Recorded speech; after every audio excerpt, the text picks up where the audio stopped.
Viewers, हमने जिम्मा उठा लिया आपको पाकिस्तान एक मुनफरिद अंदाज में दिखाने का।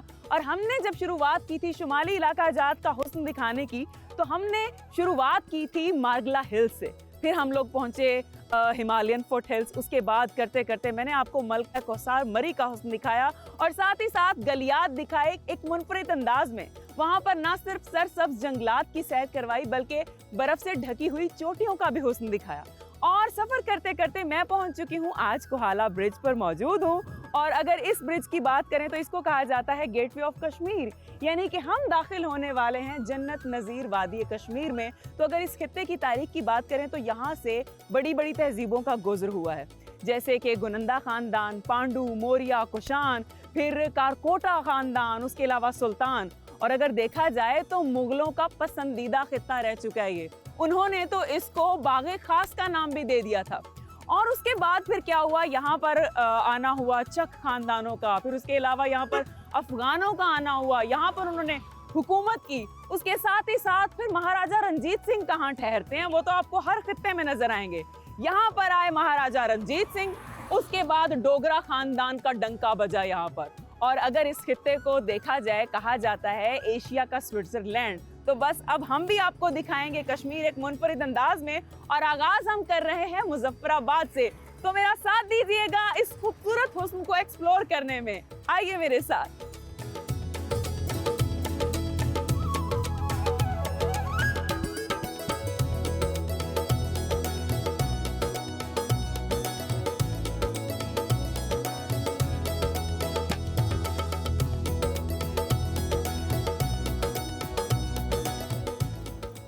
जब आप कश्मीर की वादी को एक्सप्लोर करने निकलते हैं और मुजफ्फराबाद की तरफ जा रहे होते हैं, तो मुजफ्फराबाद से चंद किलोमीटर पहले ही आपको कुदरत का एक बहुत ही खूबसूरत करिश्मा देखने को मिलता है।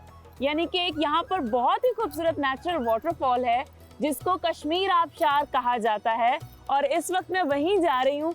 और ये जो नीचे दरिया आप देख रहे हैं, इसे दरियाए झेलम कहा जाता है। आपको पूरे कश्मीर में कहीं पर झेलम तो कहीं पर नीलम और कहीं पर कोई दरिया यहाँ पर आता जाता दिखाई देगा, क्योंकि यहाँ पर दो मेल भी है जिसके बारे में आपको मजीद बताऊंगी। लेकिन इस वक्त आप देखें कि ये दरिया कितना खूबसूरत सुहाना मंजर दिखा रहा है, और इसकी ठाठे मारती हुई जो आवाज़ है ना, वो मेरे दिल के अंदर एक अजीब सा खौफ पैदा कर रही है। क्योंकि मुझे पानी से ऑनेस्टली बहुत ज़्यादा डर लगता है, लेकिन मैं पता नहीं दिल पे एक कहते हैं ना थाम के बैठी हूँ कि बस जल्दी से ये डोली गुजर जाए, क्योंकि मेरी रिक्वेस्ट पे कि मैं आपको ये खूबसूरत नज़ारा दिखा सकूँ, ये डोली को यहाँ पर रोका गया है।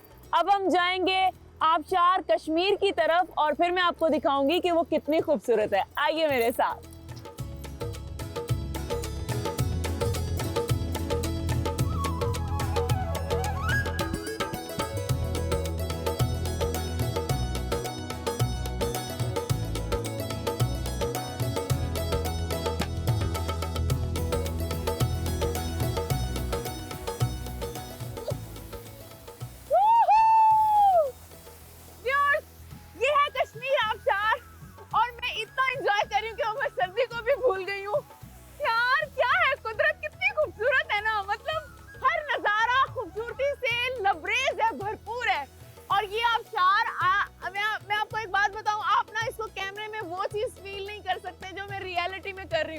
क्योंकि इसके पास जाके जो इसकी एक ठंडक है ना, और इसके जो खूबसूरत पानी के कतरे वो जब आपको छू रहे हैं, वो जो एक एहसास है, उसके अलावा इसकी ठंडक, इसका शोर, वो आपको इतना सुकून दे रहा है। मतलब मेरा मानना ये है कि इस आबशार का शोर भी आपको सुकून दे रहा है।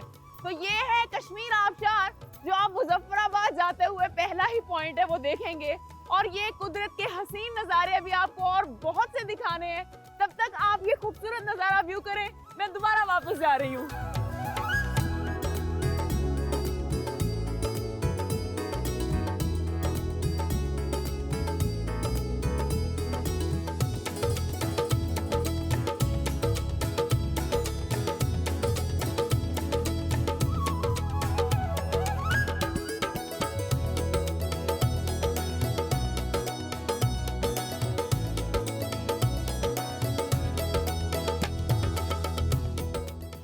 कोहाला की जानिब से सफ़र करते करते मैं पहुंच चुकी हूं कश्मीर के दारुल हुकूमत मुजफ्फराबाद में। और यहाँ पर आते ही सबसे पहले तो बड़े बड़े ऊंचे पहाड़ों ने वेलकम किया और मौसम बड़ा खूबसूरत है। कभी सूरज अपनी आंखें दिखा रहा है तो कभी बादलों की ओट में छुप रहा है। और वेलकम करने के लिए यहाँ पर जो एक चीज मौजूद थी वो है यहाँ का ब्रिज, और इस ब्रिज को कहा जाता है अर्थक्वेक मेमोरियल ब्रिज। इसके अलावा इसके दो मजीद नाम हैं, एक तो जुल्फिकार अली भुट्टो ब्रिज और इसके अलावा इसको नौलुच्ची ब्रिज भी कहा जाता है। और इस ब्रिज की खास बात ये है कि ये नौलुच्ची के इलाके को छत्तर से मिलाता है दरियाए झेलम पर। और अगर इसकी तामीर की बात की जाए तो 2005 में जब जल्जला आया था, उसके बाद जब तामीर नौ का काम किया गया तब इस ब्रिज को बनाया गया और ये तकरीबन 474 मीटर लंबा है और तकरीबन 15 से 16 मीटर ये चौड़ा है। और इस वक्त हम प्रॉपरली मुजफ्फराबाद की सैर का आगाज कर चुके हैं। तारीख की बात करेंगे लेकिन मजीद किसी अच्छे से स्पॉट पर।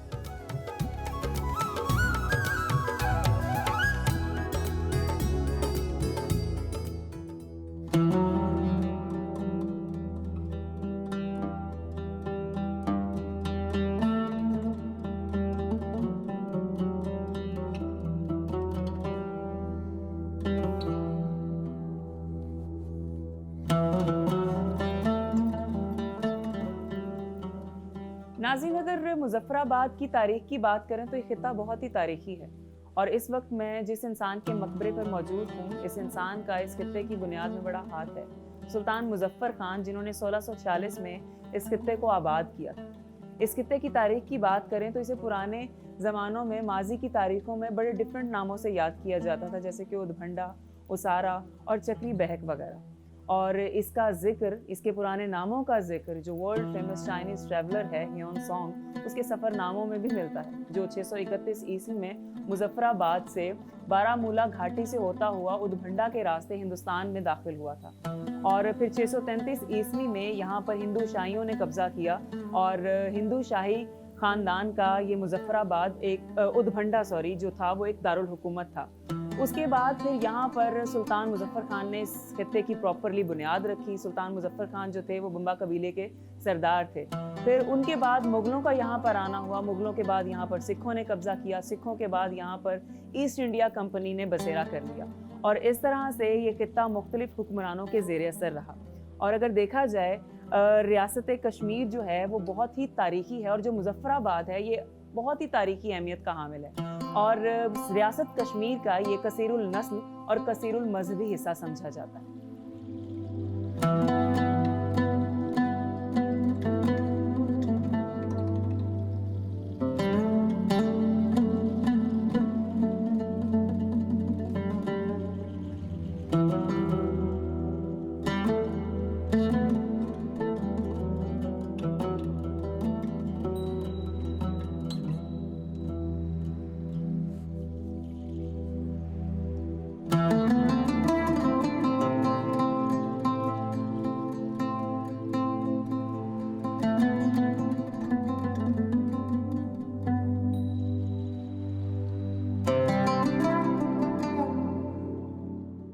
कहा जाता है कि कुछ पाने के लिए कुछ खोना पड़ता है और जब आप कुछ ऐसा पाने के लिए अपनी जान तक को कुर्बान कर देते हैं तो यकीनन वो चीज़ बहुत ज़्यादा कदर मंजिलत वाली होती है, आपके लिए भी और आपके प्यारों के लिए भी, और ख़ास तौर पर जब आप वतन के लिए अपनी जान कुर्बान करते हैं। इस वक्त मैं मुजफ्फराबाद में यादगार शोहदा कश्मीर पर मौजूद हूँ और ये मेरे शुमाली इलाका जात के तमाम सफ़रों में से अब तक का बेहतरीन मोमेंट है जो मैं महसूस कर सकती हूँ, क्योंकि किसी चीज़ के लिए जान कुर्बान करने के लिए जो हिम्मत, जो जज्बा आपको चाहिए होता है वो सिर्फ एक शहीद के पास ही होता है और तभी आपको दुनिया में भी बहुत आला मकाम मिलता है और अल्लाह ताला की नज़र में भी। और इस वक्त ये जो यादगार शोहदा कश्मीर है इसको बनाया गया था 2022 में यौम यकजहती कश्मीर के मौका पर, और यहाँ पर उन तमाम शोहदा कराम के नाम कंदा हैं जिन्होंने अपने प्यारे कश्मीर की आज़ादी के लिए जंगें लड़ी और अपनी कीमती जानों का नजराना दिया। तो मेरी पूरी टीम की तरफ से, मेरे पूरे चैनल की तरफ से इन तमाम शोहदा कराम को दिल से ग्रेट सलाम।